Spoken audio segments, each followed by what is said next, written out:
Imagine going out and buying a high-end luxury car. You point to the absolute sleekest model on the showroom floor and tell the dealer, I'll take it. But I actually want to pay you extra to rip out the Bluetooth, tear out the GPS, and completely remove the radio. Right, which sounds completely backwards, but it actually makes perfect sense for what we're looking at today. Oh, exactly. Welcome to the deep dive, everyone. Because going through the spec sheets and tech articles you provided us, we found a piece of hardware that does pretty much exactly that.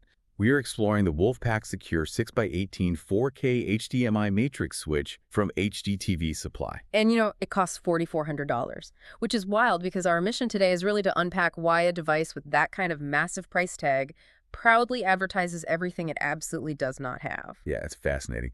But before we get into what's missing, let's establish what this thing actually does. Good call. So basically, it operates as the nerve center for a high-end visual display setup. It takes flawless 4K video, along with Dolby Atmos 7.1 surround sound from 6 different inputs. And it routes all of that to up to 18 different TVs. It's an absolute powerhouse. But looking at the specs, the real selling point here is the total lack of connectivity. Like, there is no Wi-Fi.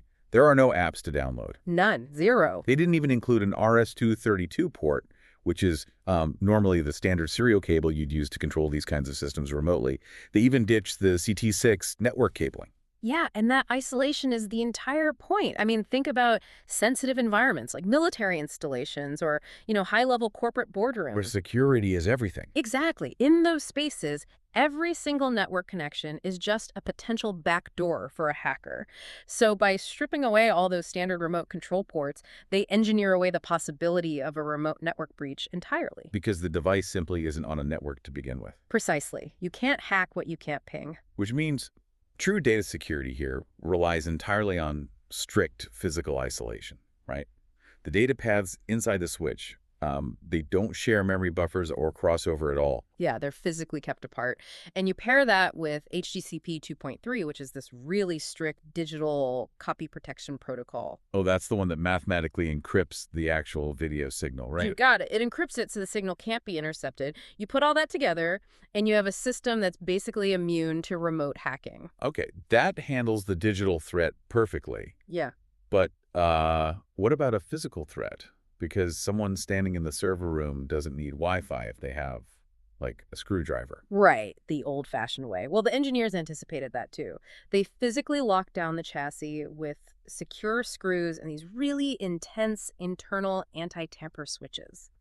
Wait, how do those anti-tamper switches actually work in practice? If someone just pries the casing open, does a loud alarm just go off or something? Oh, it's way more drastic than that. Really? Yeah, opening the box physically breaks an internal circuit, and doing so instantly alerts the system and triggers a complete hardware lockdown.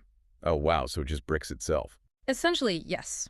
It ensures no data can be siphoned directly from the board. And on top of that, the software runs on a non-reprogrammable ROM. Meaning the core instructions are hard-coded. Exactly.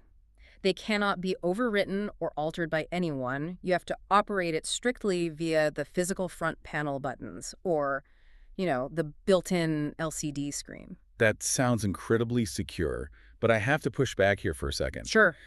It kind of reminds me of a submarine with sealed bulkheads. Like, if a leak happens, the whole ship doesn't sink, but getting to the leak becomes a massive ordeal. That's a great analogy. Right, so if this heavy chassis is physically locked down like a bank vault and just a single TV port breaks, do I have to unbolt the whole thing and ship it back to the manufacturer? Because that would leave my 17 other screens completely dark. And that is the classic tension between security and maintenance. Yeah. But they actually solved it with a really brilliant modular design. The back of the unit uses these hot pluggable single-port HDMI slide-in cards. Oh, like server blades in a data center. They have their own independent circuits, and you can swap them out without powering down the entire rack. That is the beauty of it. If one specific feed fails, you just pull out that single damaged card and slide a spare right into the slot. That's amazing. Yeah, the main system processes just keep running, so you have zero downtime, and the core chassis stays securely mounted in your server room the whole time. For you listening at home, this really challenges our daily definition of what advanced tech actually is. We are so conditioned to think premium means adding more smart features and more integrations. Right. More is always better. Exactly. But sometimes the absolute pinnacle of engineering isn't about what you add. It's about ruthlessly stripping things away to give you uncompromising absolute control. It really makes you evaluate the true cost of our hyperconnectivity, doesn't it? It really does. So the next time you bring home a shiny new smart device and eagerly connect it to your home network, ask yourself, what vulnerabilities are you quietly inviting into your life just for the sake of a little convenience? Sometimes you just want to drive the luxury car without letting the car drive.